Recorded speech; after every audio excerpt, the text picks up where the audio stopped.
시청자 여러분 안녕하세요. 머니올라 시간입니다. 월 초에 늘 그랬듯이 올해도 이경민 대신증권 투자전략팀장 모시고 1월 증시 흐름 살펴보는 시간 갖겠습니다. 어서 오십시오. 네, 안녕하십니까. 네.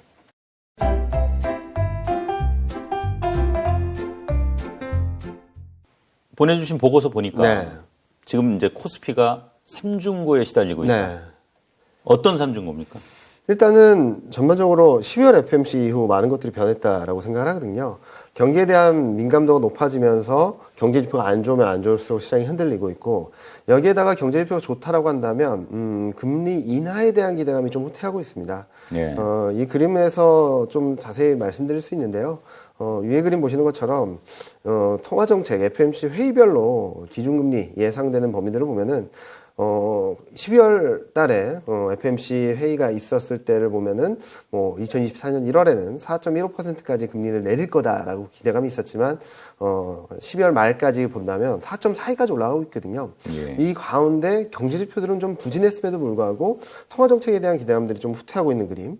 그리고 마지막으로는 1월 달 한국 증시만의 특별한 좀 수급 변수가 있거든요. 예. 12월 달에 들어왔던 프로그램 매수가 매도로 전환되고 쇼커버링 매수가 공매도를 새롭게 구축하는 과정에서 12월 달부터 계속적으로 매도를 했던 외국인 매도까지 가세해 준다면 삼중고로가 정리해보면 경기가 안 좋다, 실적이 안 좋다, 그리고 통화정책에 대한 기대감이 후퇴한다, 그리고 수급적으로 굉장히 불안정한 흐름을 보일 수 있다라는 생각을 하고 있어서 아마 1월 코스피는 이런 세 가지 변수로 인해서 좀 하방 압력을 높여가지 않을까라는 예상을 하고 있습니다. 그렇군요. 이게 간단하게 지난해 결산 네. 좀 하고 갈까요? 지금 한 해 동안 네. 지금 결과가 나왔을 테니까 코스피 코스닥 얼마나 떨어졌습니까? 코스피는 2022년 한 해 동안에 24.89%나 빠졌고요. 예. 하락했고 코스닥 같은 경우는 34% 넘게 하락했습니다. 과거 흐름을 본다 하더라도 이렇게 연간 수익률이 마이너스 20%, 마이너스 30%였던 적은 굉장히 드물게 있었는데요. 그 정도로 2022년은 굉장히 약한 흐름이었다라고 말씀을 드릴 수 있겠죠. 특히 산타랠리도 기대했었고 연말에도 좀 기대감이 있었지만 배당락 이후에 좀 낙폭이 더 커지면서 코스피도 코스닥도 거의 연중 저점 수준에 근접하면서 시장이 마무리했거든요. 전반적으로 2022년은 여러 가지 변수들이 그리고 또 돌발 악재들이 있었지만 굉장히 부진한 약한 흐름을 볼 수밖에 없었던 한 해가 아니었나라는 생각을 하고 있습니다.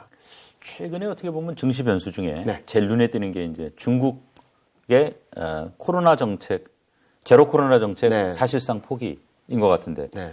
관련 업종들 영향을 좀 받고 있습니까? 근데 12월 한 달 동안의 업종별 수익률을 보면은 확실하게 중국 소비 관련주들이 엄청나게 좋았거든요. 예.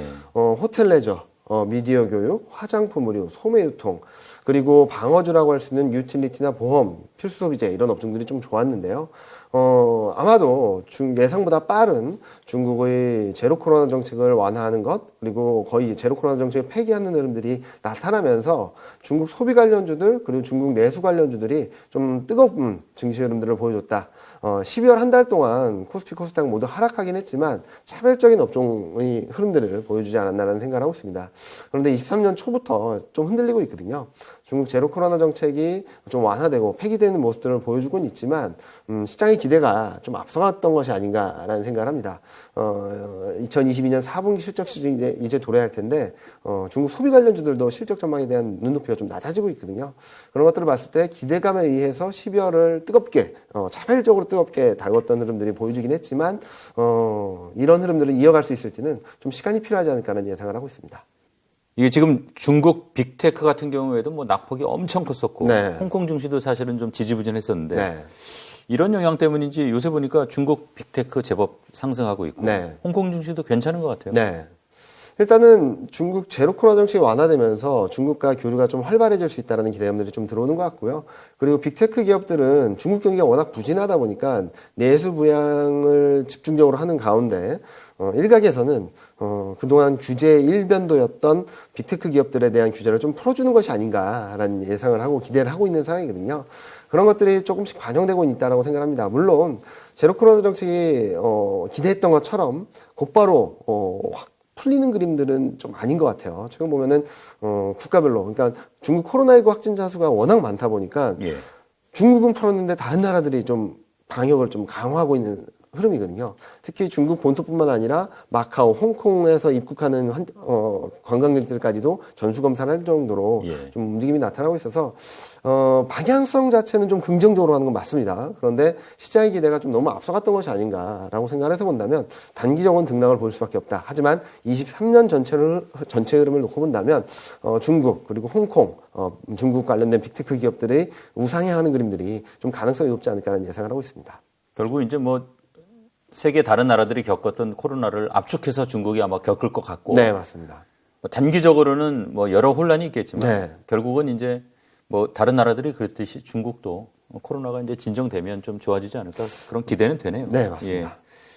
지금 아까 이제 삼중고 중에 네. 외국인이 매도세로 네, 네. 돌아선 게 이제 악재라고 했는데 구체적으로 지금 어느 정도 매도세입니까? 12월 한 달 동안 본다면 1조 7천억밖에 팔지 않았습니다, 외국인이. 예. 그런데 시장 많이 밀렸죠. 고점 대비해서 한 200포인트 이상 밀렸는데, 10월, 11월 달 두 달 동안에 7조 넘게 외국인이 샀거든요. 예.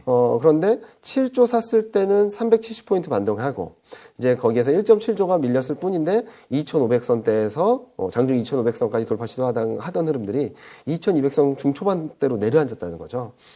그만큼 외국인 수급이 굉장히 시장에 큰 영향을 주고 있다라고 볼 수 있겠고, 또 한편으로는 매수 주체가 되게 약합니다. 12월 한 달 동안 본다 하더라도 외국인은 1조 7천억을 팔았는데 기관은 8천억밖에 안 샀고요. 예. 개인은 5천억밖에 안 샀습니다. 즉 외국인이 조금만 팔아도 시장이 크게 흔들릴 수밖에 없는 상황이고, 업종별로 외국인 매매 패턴을 보면은 반도체, 자동차, 통신, 건설, 상사자본재, 미디어 교육, 수출 주도주, 수출 관련된 종목들하고, 그리고 내수에서도 좀 부진한 흐름들을 보일 수 있는 것들, 그런 것들이 좀 매도 압력을 높이면서 좀 시장을 흔들어 놨는데요.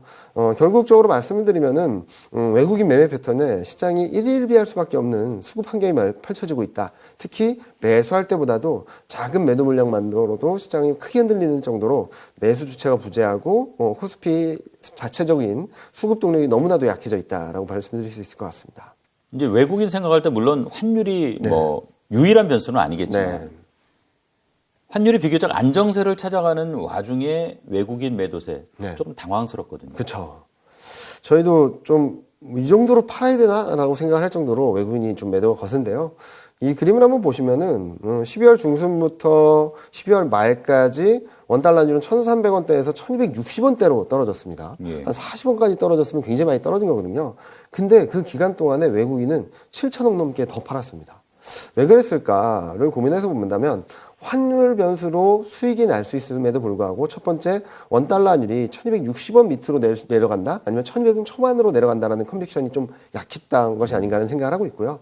두 번째로는 요 밑에 그림 보시는 것처럼 밸류에이션 부담이 여전히 높아요. 그러니까 비싸다는 건가요? 네, 여전히. 결국은, 그러니까 한마디로? 가격 자체는 떨어진 건 맞습니다. 그런데 이익 대비 가격의 레벨을 본다면 2021년 하반기 수준의 그러니까 코스피가 3,000선 이상 있었을 때 레벨에 아직까지 머물러 있거든요. 예.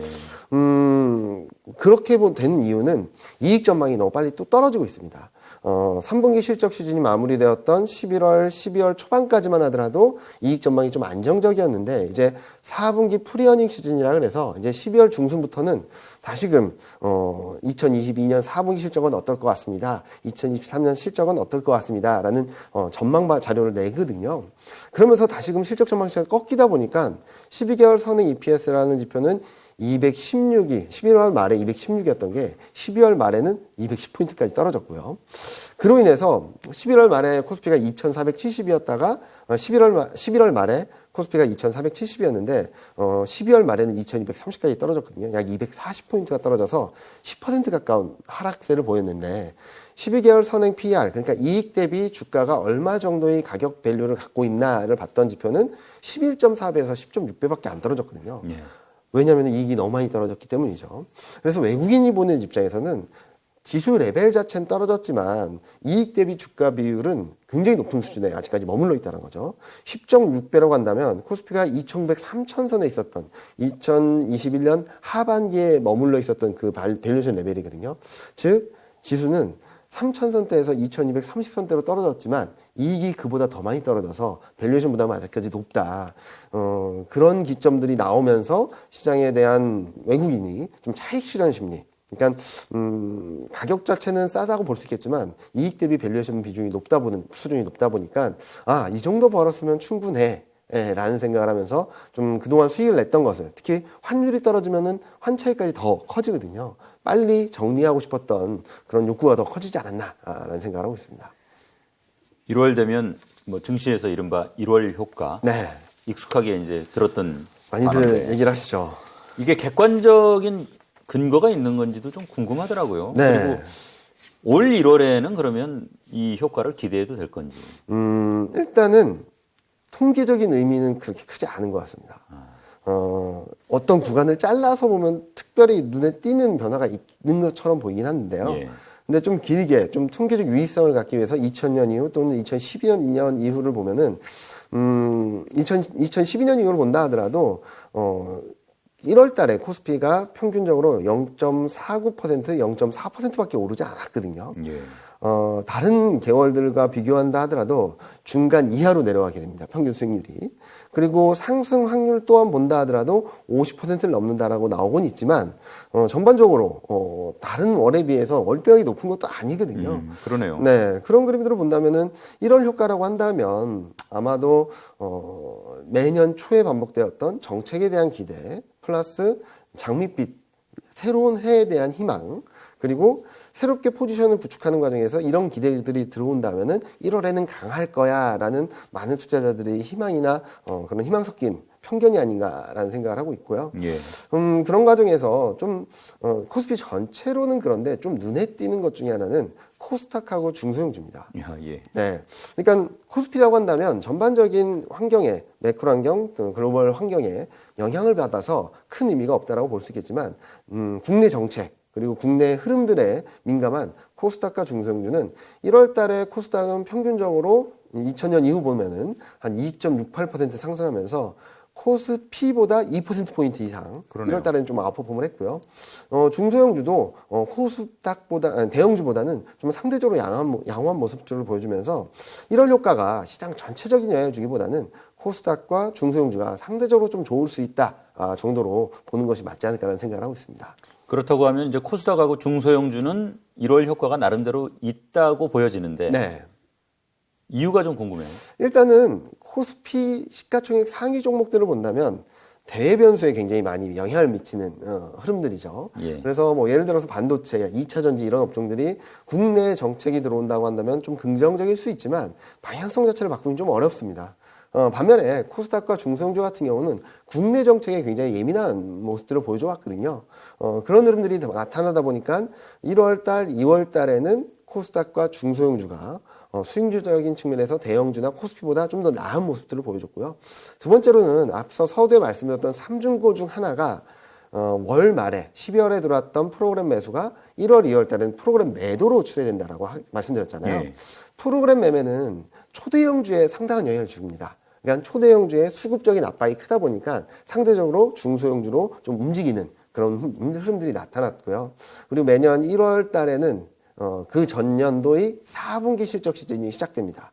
네. 보통 4분기 실적 시즌은 굉장히 쇼크를 기록하는 경우가 많았거든요. 특히 1월 달에는 중소형주보다는 대형주 비중이 높다 보니까 대형주들의 실적을 발표하면서 좀 실적에 대한 불안감들까지 가세하면서 정책에 대한 기대감 그리고 프로그램 매물에 좀 한 발 비껴나 있다. 그리고 또 하나는 정책에 대한 또 하나는 그리고 실적에 대해서도 좀 한 발 비껴나 있다는 측면에서 좀 긍정적으로 볼 수 있겠는데요. 특히 올해 1월 달에는 코스닥이나 중소형주를 조금 더 한번 트레이딩 관점에서 접근을 하셔도 좋지 않을까라는 생각을 하는데 이 그림에서 보시는 것처럼 12월 코스피가 하락했을 때 오히려 1월 달 코스닥은 좋았습니다. 예. 1월 코스피가 전년 12월에 하락했을 때 그 다음에 1월 달 코스닥 평균 수익률을 보면은 8.89%로 굉장히 높은 수익률을 보여줬거든요. 꽤 높네요. 네, 그리고 확률적인 측면에서도 코스닥과 소형주 상승 확률이 77.8% 그리고 66.67%로 굉장히 높은 수준이라서 올해 2023년 초반에는 좀 코스닥이 좀 많이 흔들리고 있거든요. 그럴 때 단기 트레이딩 관점에서 접근을 하셔도 크게 무리가 없지 않을까라는 예상을 하고 있습니다. 그렇다면 이게 사실은 가뭄에 비 한 방울이 좀 아쉬운 법인데 네. 1월에 뭐 틈새 전략이라고 할까요? 네. 그런 게 뭐 있을 수도 있을 것 같네요. 그렇죠. 그러니까 1월 효과라고 해서 시장 전체가 좋을 거야라는 기대를 조금 톤다운할 필요가 있다는 말씀을 드렸는데 그보다는 코스닥이나 중소형주 쪽에서 트레이딩 기회를 찾아보자라는 말씀을 드리거든요. 그러면은 코스닥과 중소형주를 1월 초에 사가지고 쭉 들고 가면 되는가? 죄송하지만 틈새 전략으로밖에 말씀 못 드린 이유가 이 그림에서 보시는 것처럼 12월 코스피가 상승하든 하락하든 코스닥이 1월 달에 좋긴 했는데 1월 달에 좋았던 흐름들이 1월 첫째 주, 둘째 주에 다 집중됩니다. 그러니까 지금부터 한 열흘 정도, 5일에서 열흘 정도의 흐름이 코스닥으로 트레이딩해서 수익을 낼 수 있는 기회가 된다라는 말씀을 드리고 있거든요. 그래서 1월 중순 정도까지 코스닥과 중소형주 중심으로 트레이딩을 하셔도 괜찮겠다라는 말씀을 드리고 있고, 요 밑에 보시는 표는 뭐냐면은 최근 이익 증가율, 그러니까 23년 영업이익 증가율이 양호하고, 그리고 최근 이익 전망도 좀 안정적이고, 그에 비해서 지수 대비 언더퍼폼, 그러니까 저평가되어 있는 종목들을 좀 리스트업 드렸는데요. 대부분 반도체하고 2차전지가 되게 많이 포진돼 있습니다. 예. 2차전지 같은 경우는 2022년 12월 달에 좀 조정을 먼저 받았기 때문에도 좀 긍정적으로 볼 수 있는 부분이고요. 또 한편으로는 방위산업, 그러니까 여기 보시는 반도체, 2차전지, 방위산업은 이번에 신정부 2023년 경제정책 방향에서 제시한 신성장 4.0 전략과도 매칭이 되는 업종들이거든요. 그래서 정책에 대한 기대, 그리고 1월 효과, 코스닥과 중소형주에서 나타나는 1월 효과를 접목해서 본다면 지금 보시는 종목들에 대해서 좀 트레이딩 관점에서 짧게 대응하셔도 크게 무리가 없지 않을까라는 예상을 하고 있습니다. 1월 증시는 아마 이 변수가 결정할 거다. 네. 가장 결정적인 변수는 뭐라고 보고 계세요? 경기라고 생각합니다. 특히 12월 FMC를 지나면서 저는 시장의 성격이 완전히 변했다라고 말씀을 드리거든요. 통상적으로 10월, 11월 달에 코스피를 비롯한 글로벌 증시가 반등을 하는 과정을 보면은 이런 말을 많이 했죠. 배드 이즈 굿이다. 경제 지표가 안 나오면 금리 인하 기대가 들어오면서 반등을 이끌고 굿 이즈도 굿이다. 경제 지표가 좋으면 경기가 그렇게 나쁘진 않을 거야 라는 기대를 하면서 반등을 이어갔거든요. 쉽게 말씀드리면 경제 지표가 어떤 결과를 내든 시장은 긍정적으로만 해석하려고 했습니다. 그렇게 했던 이유는 여기 그림 보시는 것처럼 물가와 통화정책과 경기 간의 선순환 고리가 형성되었기 때문이다라고 생각하거든요. 즉 물가가 꺾였다. 통화정책은 완화적으로 갈 거야. 그리고 경기는 그렇게 나쁘진 않을 거야 라는 기대감이 계속적으로 시장을 반등을 이끌었다라고 보시면 될 것 같죠. 그런데 저도 10월 달에 코스피가 좀 많이 레벨이 다운돼서 그때 나와서 말씀드렸던 것도 2300선, 2380선까지는 반등을 할 수 있다라고 했는데 2500까지 갔잖아요. 근데 저는 이게 계속적으로 오버슈팅이라고 말씀드렸었거든요. 그렇게 봤던 이유는 저희가 예상했던 것보다 통화정책에 대한 기대감이 너무 세게 들어온 거죠. 저희는 미국 중앙은행이 금리 인상 속도 조절을 얘기를 하면 금리 동결 또는 소폭 금리 인하 정도를 기대할 수 있다고 봤는데 12월 FMC 직전까지 12월 FMC 때까지 얼마나 금리 인하 기대감이 들어왔었냐면 23년 하반기부터 24년 1월까지 70bp 금리 인하할 수 있다는 얘기가 전망이 들어왔거든요. 3번 금리 인하할 수 있다. 그러니까 9월, 12월, 24년 3월 달 3번 금리 인하할 수 있다는 기대감이 들어와서 연준은 23년 하반기에 금리 인하 없다 했는데도 시장은 여기까지 간 거죠. 그래서 12월 FMC를 기점으로는 경기 변수가 수면 위로 부상하고 반면에 금리 인하에 대한 기대감은 최고치까지 도달하다 보니까 경기가 안 좋으면 안 좋은 대로, 경기가 좋으면 좋은 대로 시장에는 좀 부정적인 영향을 줄 수밖에 없다고 생각합니다. 쉽게 말씀드리면 아까 bad is good, good is good이라고 말씀드렸는데 12월 중순부터는 bad is bad, good is bad로 전환됐다는 거죠. 완전 거꾸로 된 거죠. 거꾸로 된 거죠. 그러니까 금리 인하 기대가 너무 세게 들어오다 보니까 더 금리 인하 기대를 하기 어려운 상황에서 경제 지표가 안 좋으면 경기가 나빠진다. 경기 침체로 가는 거 아니야? 라는 걱정을 하고요. 경제 지표가 좋으면 과도했던 금리 인하에 대한 기대가 후퇴하면서 시장에는 변동성을 야기할 수 있다고 보고 있습니다. 그래서 여기 그림 오른쪽에서 보시는 것처럼 물가가 높아도 낮아도 통화정책이 매파적으로 가도 완화적으로 가도 경기 변수가 계속적으로 중심에 서면서 시장을 흔들어 놓을 수밖에 없다라고 생각하고 있고요. 그래서 12월 중순부터 그리고 1월, 2월 정도까지는 위험자산 약세, 안전자산 강세가 좀 더 뚜렷하게 나타나지 않을까라는 말씀을 드리고 있습니다. 이 양들의 코스톨라니가 펀더멘털하고 주가를 네. 주인하고 개로 비교했죠. 비교해서 이제 네. 산책을 다니면 왔다 갔다 개가 이제 앞으로 갔다 뒤로 갔다 한다고 그랬는데 이게 늘 보면은 이제 펀더멘털하고 주가라는 게 사실 괴리가 있잖아요. 네. 지금 주인하고 개의 위치는 어떻게 되어 있어요? 아직까지 많이 벌어져 있죠. 그러니까 펀더멘탈과 주식시장의 거리를 얼마냐라고 딱 정확하게 측정하기 굉장히 어렵습니다. 특히 경기랑의 거리가 어느 정도냐에 대해서는 여러 가지 논란이 있거든요.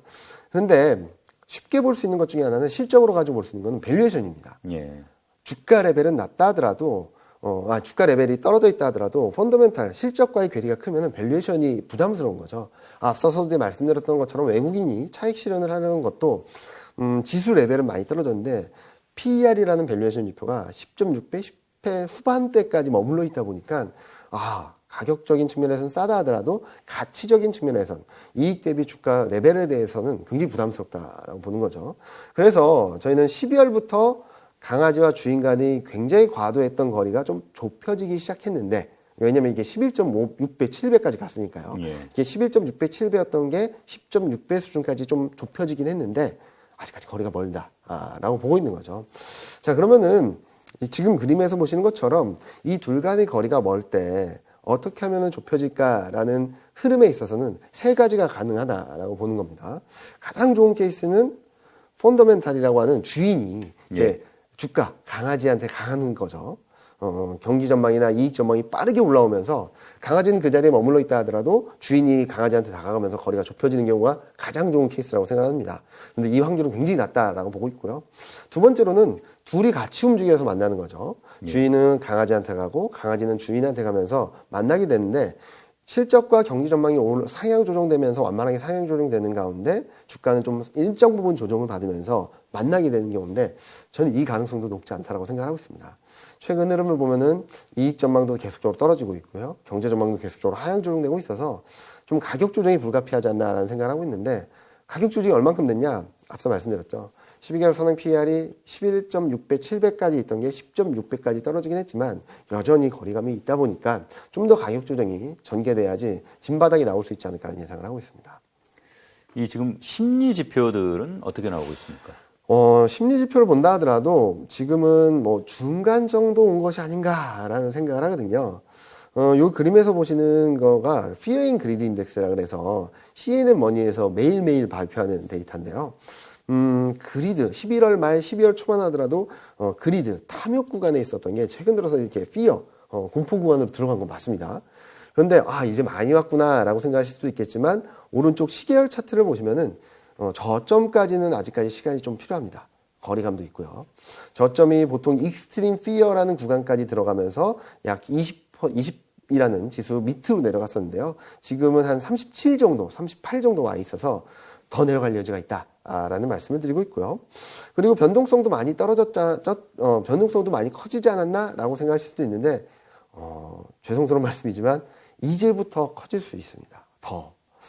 요 그림 두 가지를 보시면 위에 그림은 매크로 리스크 인덱스라 그래서 단기 지표인데 이게 0.2와 0.8 사이에서 왔다 갔다 하는데 0.2의 저점으로 반등을 보이면서 위쪽으로 가고 있는데 자, 이 그림 레벨만 놓고 본다면 위로 갈 가능성이 훨씬 더 크죠. 그러네요. 그러면 매크로 리스크에 대한 민감도가 더 커질 수 있다라는 시그널이다라고 보실 수 있겠고요. 밑에 그림은 빅스라 그래서 미국 주식시장의 변동성 지표입니다. 아직까지 낮은 수준에 있습니다.